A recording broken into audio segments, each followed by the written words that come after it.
Para la semiología de las náuseas, debemos saber que la náusea es la sensación desagradable que por lo común procede al vómito. Las náuseas prolongadas, combinadas con un mal sabor de boca, sugieren el diagnóstico de un estado depresivo. Cuando las náuseas se presentan solas, sin vómito, suelen ser casi siempre de origen central, es decir, carentes de un punto de partida del aparato digestivo. Es más probable que se deba a alguna alteración metabólica o psicológica. No necesariamente van de la mano el vómito con las náuseas. Para la semiología del vómito, debemos saber que el vómito es la expulsión violenta del contenido gástrico por la boca, procedida o no de náuseas y arqueadas. En el acto del vómito existe un aumento de la presión abdominal, se contrae la zona antropilórica y se relaja el esfínter esofágico inferior. Para esto se debe preguntar desde cuándo tiene el vómito, con qué frecuencia da, cómo es, sus síntomas acompañantes, qué comió y si le permite comer. Para proceder a esto debemos saber cómo se clasifican los vómitos. Una de estas puede clasificarse por sus características de acuerdo a su origen. Por ejemplo, el vómito central, que es sin náuseas ni arcadas, y se presenta con los cambios de posición. El vómito periférico es aquel a un punto de partida gastroduodenal acompañado de náuseas y arcadas, puede calmar o no las molestias. Y el vómito reflejo, en el punto de partida es extragastroduodenal. Está acompañado por otros síntomas de la enfermedad de Novase y no calma las molestias. También se puede clasificar, depende de su composición. El vómito puede ser alimenticio, que contiene alimentos fácilmente reconocibles, mucosos, que consiste en una mezcla de jugo gástrico y saliva. Este es el típico del alcohólico o también puede aparecer en la gestación. El bilioso, que contiene bilis y es de color amarillo o verde. El sanguinolento, que se presenta en las patologías que producen hematemesis y puede ser roja en el caso de una hemorragia reciente u oscura. El fecaloide es aquel en el cual se elimina materia fecal y con cuerpos extraños. Se produce en la expulsión de cálculos biliares por fístulas, parásitos, cuerpos extraños deglutidos como carosos o pelos. En la semiología de la diarrea debemos saber que la diarrea es la expulsión de heces fecales de consistencia disminuida. A menudo también hay un aumento en la frecuencia de las evacuaciones. Se debe preguntar desde cuándo comenzó el síntoma, con qué frecuencia da, cómo es, sus síntomas acompañantes y qué comió. Para poder hacer una buena semiología se debe conocer las clasificaciones de diarrea. La primera es la clasificación según las características de las heces. La primera es la diarrea osmótica y secretoras. Por lo general, estas heces suelen ser acuosas y abundantes. Las diarreas de malabsortiva son las alteraciones en el proceso de transporte. Clínicamente, estas diarreas se caracterizan por el pérdida de peso y déficit nutricional. La diarrea exudativa, estas son por muchas enfermedades inflamatorias de la mucosa. Cursan con una secreción de moco, sangre, proteínas y pus, con lo que aumenta el volumen y la fluidez de las heces. La diarrea inflamatoria, que es el daño del epitelio absortivo o de la liberación de citocinas como leucotrienos e histaminas. Y el otro tipo de clasificación es según el tipo de evolución. Se define como diarrea aguda aquella que se extiende por un periodo de hasta 2 semanas. La diarrea prolongada es aquella diarrea que se extiende entre 2 semanas y un mes. Y diarrea crónica se define aquellos cuadros que se prolongan más allá de un mes. Para la semiología de constipación se debe saber que la constipación es el estreñimiento. Hay dos tipos de estreñimiento. El primero es el ocasionado por llenado insuficiente del recto y se debe a las siguientes causas: mala motilidad cólica, alimentación deficiente de fibras y líquidos, obstrucciones orgánicas del colon, megacolon congénito, medicamentos y enfermedades nerviosas y musculares. El otro tipo es el estreñimiento causado por interferencia con el vaciamiento del recto. Puede presentarse en los siguientes casos: factores psicológicos, evaluación del umbral de percepción de la distensión rectal y los estímulos aferentes que inician el reflejo de la defecación, patología anal, lesiones del recto y debilitamiento de los músculos de la pared abdominal y perineo. En la semiología de la obstipación se refiere a un estreñimiento más severo, en donde el paciente va a necesitar un enema para poder evacuar. El dolor abdominal, según su mecanismo de producción, puede ser de 3 tipos. Visceral. Se origina en órganos abdominales que son cubiertos por peritoneo visceral. Los receptores dolorosos se ubican en la pared muscular de las vísceras huecas y en la cápsula de órganos macizos.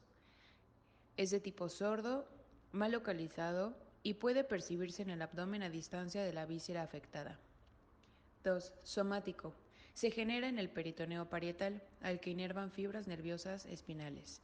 El estímulo es inflamatorio y puede ser bacteriano, peritonitis, o químico, jugo gástrico estéril por perforación de una úlcera duodenal. Se localiza en el sitio de la lesión. Es intenso, de aparición brusca y se agudiza con los movimientos, la tos y la respiración. 3. Referido. Surge en estructuras viscerales y se percibe a distancia del órgano afectado. Se proyecta la sensación a la piel mediante acciones somáticos aferentes a la de la piel.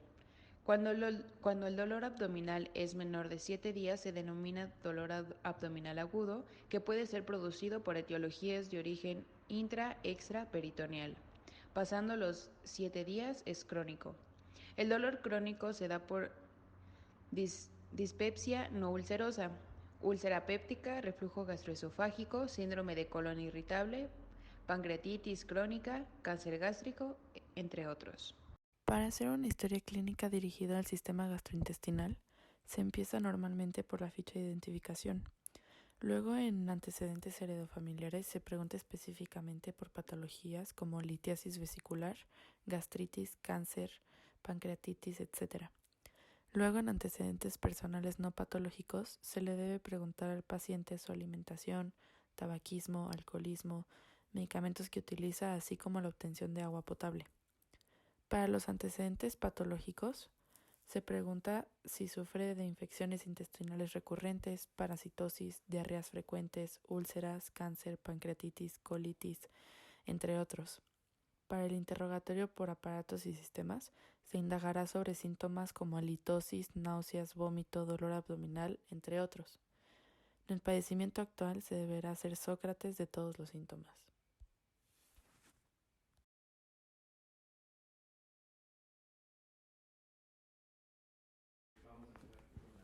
Para el lavado de manos se empieza mojándose las manos y se aplica suficiente jabón para cubrir toda la mano. Se frotan las palmas de las manos entre sí con los dedos entrelazados. Se frota el dorso de los dedos de una mano contra la palma de la mano opuesta, manteniendo los dedos unidos. Rodeando el pulgar izquierdo con la palma de la mano derecha se frota con un movimiento de rotación y viceversa. Se frota la punta de los dedos de la mano derecha con la palma de la mano izquierda, haciendo un movimiento de rotación y viceversa. Se enjuagan las manos y se secan con una toalla de un solo uso.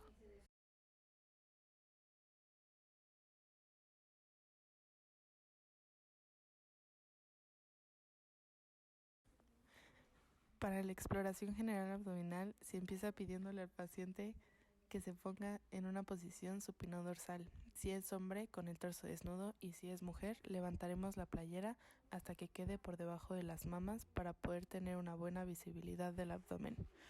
Con una toalla se agarrará el borde del pantalón del paciente y se doblará y bajará hasta que se puedan observar las crestas ilíacas, teniendo una vista abdominal completa. La toalla sirve para poder cubrir al paciente. La exploración empieza con la inspección, observando si el abdomen es plano o globoso a expensas de panículo adiposo, masas, tumoraciones. Luego se revisa el color de tegumentos, que tiene que ser aproximadamente igual a la del resto del cuerpo. Se observa el patrón del pelo para poder determinar si es de tipo masculino o femenino. Se observa si la respiración es torácica o abdominal.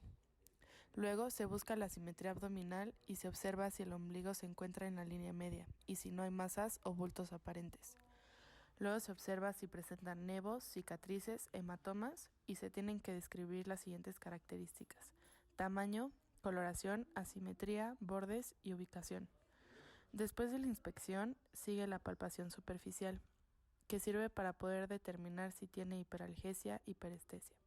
Se hace un círculo superficial con la palma de la mano por todo el abdomen. No tiene que haber dolor y luego con la uña o con algo que tenga punta pero que no lastime al paciente, se hacen 2 líneas, una en el lado derecho y otra en el lado izquierdo, y se busca la simetría de espasmo o de la inexistencia de este. Después, por cada segmento, con la mano un poco cóncava y la otra por encima, se palpará suavemente para poder ubicar las partes blandas, dolorosas u opongan resistencia. Después, de la misma manera, se palpará pero más profundo para buscar los mismos. La auscultación consiste en poner la campana en cada segmento para poder escuchar los ruidos peristálticos, que lo normal son 5 ruidos por minuto. Luego se hace la percusión por segmentos para poder delimitar los órganos y checar masas.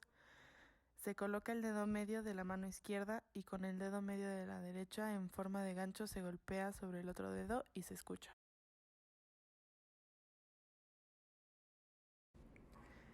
Para la exploración de apendicitis se empieza con la inspección general abdominal, pero se checa la centralidad del ombligo. Un signo de apendicitis es que el ombligo esté un poco desviado a la derecha. Se buscan también hematomas. Luego se hace la palpación superficial normal. Luego se hacen las maniobras específicas. Se empieza con la de Blumberg, la cual consiste en meter 2 dedos en la fosa ilíaca derecha y sacarlos rápidamente. Si hay dolor al sacar los dedos, es signo de apendicitis. La maniobra de rebote es prácticamente igual que la de Blumberg, pero se le pide al paciente que hable, y al sacar los dedos se corta la voz o la respiración por el dolor, es signo positivo. Luego, la maniobra de irradiación consiste en hacer una palpación profunda en fosa ilíaca izquierda, y si el paciente refiere dolor en fosa ilíaca derecha, es signo positivo. La maniobra del psoas consiste en levantar la pierna derecha del paciente por el tobillo con la mano derecha y con la izquierda doblar la rodilla para que quede sobre la cadera.